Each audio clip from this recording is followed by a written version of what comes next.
श्री गणेशाय नमः। आज मैं आपको बहुत महत्वपूर्ण जानकारी देने जा रहा हूँ। प्रायः मैंने देखा है, मेरे पास कई प्रकार के लोग आते हैं, बोलते हैं गुरुजी हमने पूजा कराई, पाठ कराया, उसके बावजूद भी हमें कोई फल प्राप्त नहीं हुआ। देखिए, हर पूजा का एक बड़ा महत्व होता है। जब हम पूजन कार्य कराते हैं, किसी विद्वान ब्राह्मण को बुलाते हैं या स्वयं करते हैं, तब जब हम पूजा करते हैं तो उसमें मुख्य फल होता है श्रीफल। आज मैं जो आपको जानकारी बताऊंगा वह श्रीफल के विषय में ही है। कई जगह मैंने देखा है कि श्रीफल को गलत दिशा में रखा जाता है, उस कारण से उस पूजा का फल अधम हो जाता है, पूजा का फल नहीं मिल पाता है और उस यजमान का कल्याण नहीं होता है। इस कारण से उसकी धर्म से विश्वास कमजोर होने लगता है। तो आज हम जो जानकारी दे रहे हैं वह श्रीफल के बारे में दे रहे हैं। श्रीफल क्या होता है? श्रीफल सबसे महत्वपूर्ण फल है, सृष्टि का प्रथम फल है। जब भी आप पूजन करें तो श्रीफल को अपने सन्मुख रखना है। सन्मुख रखने का महत्व कैसा होता है? श्रीफल जो रखते हैं, अधिकतर रखते हैं खड़ा रखते हैं। खड़ा रखने से क्या होता है? यह सूत्र बताया शास्त्र में, अधोमुखम शत्रु विवर्धनाय ऊर्ध्वस्य वक्त्रम बहुरोग वृद्धये प्राचीमुखम वित्त विनाशाय तस्मात् शुभम सम्मुख नारिकेलम। मतलब यदि अगर आप अधोमुख, अगर जो श्रीफल का मुख है उसे नीचे की तरफ रखेंगे तो आपके काफ़ी सारी शत्रु बढ़ने लगेंगे। जब आप देखेंगे कि श्रीफल का जो मुख है वह नीचे की तरफ है, तो यह कैसे देखेंगे कि नीचे की तरफ है? जब आप श्रीफल को खोलेंगे तो उसमें देखा जाएगा, प्रायः उसमें दो आँख होती है, एक मुख होता है। जब भी आप श्रीफल को खोलेंगे तो उसमें यह बात आपको ध्यान केंद्रित करना है कि उसमें कहाँ कहाँ पे कौन कौन से मुख हैं। जब वह ध्यान केंद्रित करेंगे उसके पश्चात ही आपको मालूम पड़ेगा कि आपको श्रीफल रखना कैसे है। अलग अलग पूजाओं में, अलग अलग दिशाओं में, अलग अलग महत्व के अनुसार श्रीफल रखा जाता है। अगर हम उस आधार पर रखेंगे तभी जाकर के उस पूजा का प्रतिफल, उस साधना का प्रतिफल, उस क्रिया का प्रतिफल, उस कार्य का प्रतिफल, आप जिस कार्य के लिए करना चाहते हैं उसका प्रतिफल, आप धन की कामना से करना चाहते हैं, आप सुख शांति की कामना से करना चाहते हैं, आप आरोग्यता की कामना से करना चाहते हैं, आप यश की कामना से करना चाहते हैं, आप कीर्ति की कामना से करना चाहते हैं, आप लाभ की कामना से करना चाहते हैं, आप रोगों को क्षय करने की कामना से करना चाहते हैं, आप संतान की वृद्धि के लिए करना चाहते हैं, आप अपने जीवन में बहुत सारे सुख शांति समृद्धि ऐश्वर्य को प्राप्त करने के लिए करना चाहते हैं, या आप बच्चों की श्रेष्ठ विद्या, श्रेष्ठ बुद्धि, श्रेष्ठ संस्कार के लिए करना चाहते हैं, या आप अपने जीवन में अपनी भार्या से परेशान है, भार्या मतलब आपकी धर्मपत्नी, उससे परेशान है, उसके लिए यजन करना चाहते हैं, किस कार्य के लिए करना चाहते हैं उस कार्य के अनुसार ही आपको पूजा का प्रतिफल प्राप्त होगा। यदि अगर आपने श्रीफल सही रूप से रखा है, अगर सही रूप से नहीं रखा है तो आपको प्रतिफल प्राप्त नहीं होगा, कदापि नहीं होगा। कई बार ऐसा होता है कि हम लाखों रुपए की पूजा कराते हैं, उसके बावजूद भी हमें कोई फल प्राप्त नहीं होता है। इसी कारण से हमने आपको यह महत्वपूर्ण जानकारी दे रहे हैं। श्रीफल की उत्पत्ति हुई है वह विश्वामित्र ऋषि के द्वारा हुई है। जो विश्वामित्र ऋषि यह प्राचीन काल में थे, तब सत्यव्रत नाम के एक राजा थे। सत्यव्रत नाम के राजा के राज्य में ही विश्वामित्र ऋषि रहते थे। जब सत्यव्रत राजा ने एक दिन विश्वामित्र ऋषि से पूछा कि हे भगवान, मुझे कोई ऐसा उपाय बताइए जिससे कि मैं स्वर्गलोक की प्राप्ति हो मुझे। तो विश्वामित्र बोलते हैं कि हम तुम्हें बताएंगे, कुछ श्रेष्ठ समय आने दीजिए। विश्वामित्र ऋषि वन में जाते हैं, वन में तपस्या करते हैं, कई सालों तक तपस्या करते रहते हैं। तो उनके दिमाग से यह विचार ही निकल जाता है कि मेरे परिवार का भरण पोषण कैसे होगा।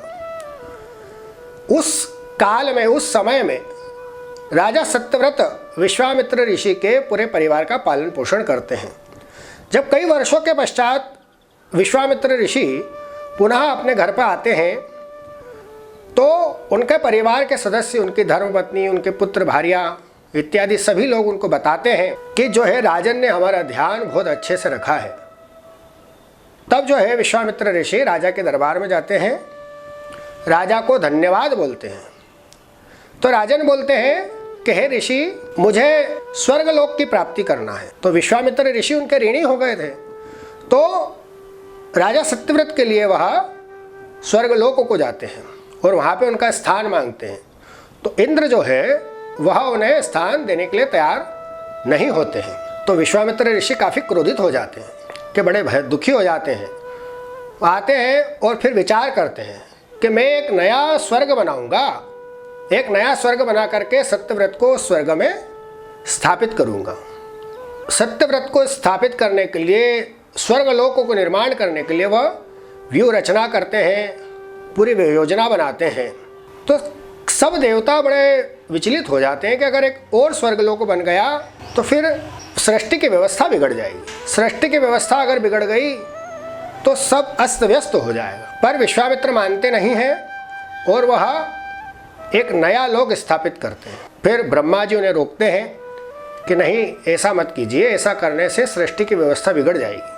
तब जो है वह एक ऐसा मार्ग बनाते हैं, एक ऐसा बादल बनाते हैं जिससे कि उस लोक में जाने के लिए मार्ग श्रेष्ठ बन जाए। तब जो है वह एक स्तंभ स्थापित करते हैं, स्तंभ को स्थापित करते हैं और सत्यव्रत को जो है उसके मुख पर बिठाते हैं, मतलब सबसे ऊपर टॉप फ्लोर पे सत्यव्रत को बिठा देते हैं। तो जो सत्यव्रत जो राजा होते हैं उनका जो मुख होता है वही श्रीफल का मुख है, वही श्रीफल है। अब आप लोग क्या करते हैं कि श्रीफल को खड़ा रखते हैं। श्रीफल को खड़ा रखेंगे तो फल जो है वह शत्रु विवर्धनाय, मतलब अगर अधोमुखम, हमने सबसे पहले आपको सूत्र में बताया अधोमुखम, अधोमुखम अगर आप उसको नीचे रख करके रखेंगे तो आपको फल कैसा मिलेगा, शत्रु बढ़ने लगेंगे। जैसे कि विश्वामित्र के इंद्र शत्रु बन गए थे।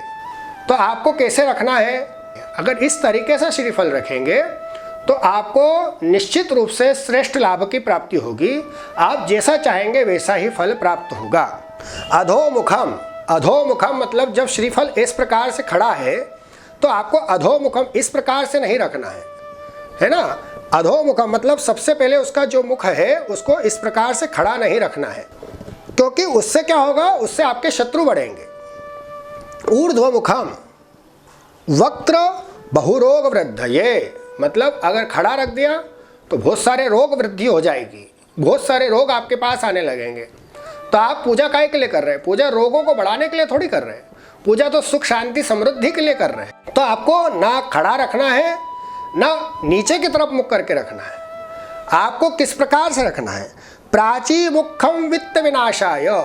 प्राची मुखम मतलब अगर पूर्व की तरफ मुख करके रखेंगे, जब भी आप पूजा करते हैं, कोई भी अनुष्ठान करते हैं, आप ब्राह्मण को बुलाते हैं, आपके घर में अनुष्ठान करते हैं, सत्यनारायण की कथा करते हैं, यज्ञ करते हैं, अनुष्ठान करते हैं, तो आप किस मुख में बैठ करके करते हैं। आप हमेशा, आपको आचार्य बोलते हैं कि पूर्व में मुख करिए, पूर्व में बैठिए। तो आप कब किस तरफ मुख करके बैठते हैं, पूर्व में मुख करके बैठते हैं। तो आपको प्राची मतलब श्रीफल का मुख पूर्व की तरफ भी नहीं करना है, उसमें आपके वित्त का विनाश हो जाएगा। तस्मा शुभम सम्मुख नारिकेलम, सबसे शुभ कहाँ माना गया, सबसे शुभ माना गया है श्रीफल, मतलब नारिकेल। श्रीफल का दूसरा नाम क्या है, नारियल। तो हमको सबसे श्रेष्ठ बताया गया है हमारे सन्मुख रखना। जब भी अगर आप पूजा करेंगे, अनुष्ठान करेंगे, कलश के ऊपर जब श्रीफल रखेंगे तो आप उसको अपने सन्मुख रखिए। यदि आप सन्मुख रखेंगे तो मेरा आपसे वादा है कि आपको उस पूजा का प्रतिफल श्रेष्ठ प्राप्त होगा, इसमें कोई संशय नहीं है, क्योंकि यह शास्त्र का वचन है। देखिए मूल बात क्या होती है कि यदि अगर हम कोई भी कार्य, कोई भी अनुष्ठान, कोई भी विधि तरीके से करेंगे जो कि शास्त्रों में विदित है, जो कि शास्त्रों में लिखा गया है, अगर उस तरीके से करेंगे तो फल हमें अवश्य प्राप्त होगा। क्योंकि यह तो कलयुग है, इसमें तो शीघ्र ही सभी विधाओं का फल प्राप्त होता है। पर प्रायः हम देखते हैं कि जो भी विधाएं होती है, जो भी अनुष्ठान होते हैं, उसमें उसकी विधि सही तरीके से संपादित नहीं की जाती है। इसी कारण से उसका प्रतिफल कमज़ोर हो जाता है या समाप्त हो जाता है।